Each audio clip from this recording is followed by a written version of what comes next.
رخش فرخنده را زین کنید، جهان را به شاهنامه آیین کنید. به نام جهان داور دادگر که از او گشت پیدا به گیتی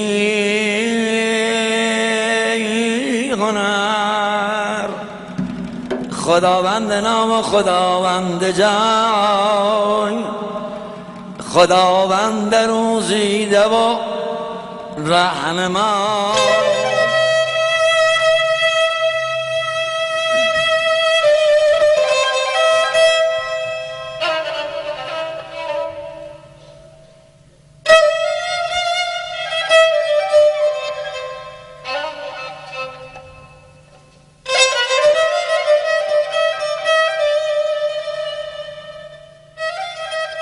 زنی بود برسان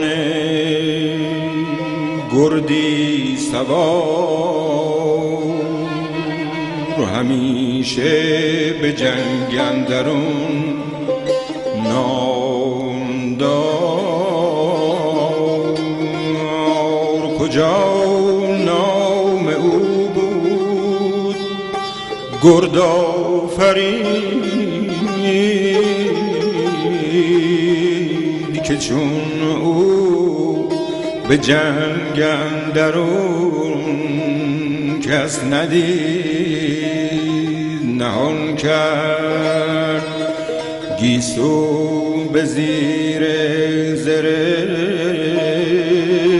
بزد بر سر ترک رومی گرفت. پرید به گرده اسب از اون بالا، ترق ترق ترق ترق ترق ترق ترق. خبر دادن به سهراب. سهراب به این طریق نشسته، خندید، به دل گفت آمد دیگر بار گور، به دام خداوند شمشیر و زور. سهراب هوا بس همم سمت به گرد آفرین.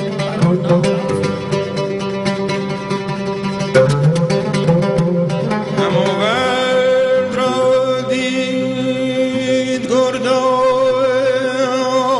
آفرید که بر سان آتش همی بردمید، سر نیزه را سوی سهراب کرد. گرد آفرید اومد تو خانه زین. سهراب نیزه به چرخ بندازه براس هرش گرفت به میله خود سرازیر، موها مثل آبشار طلا. بدان سهراب کو دختر است، سر روی او از در و افسر است. شگفت آمدش گفت از ایران سپاه یکی دختر آید به آوردگاه. ز بند زره موی او درخشان چو خورشید شد روی او.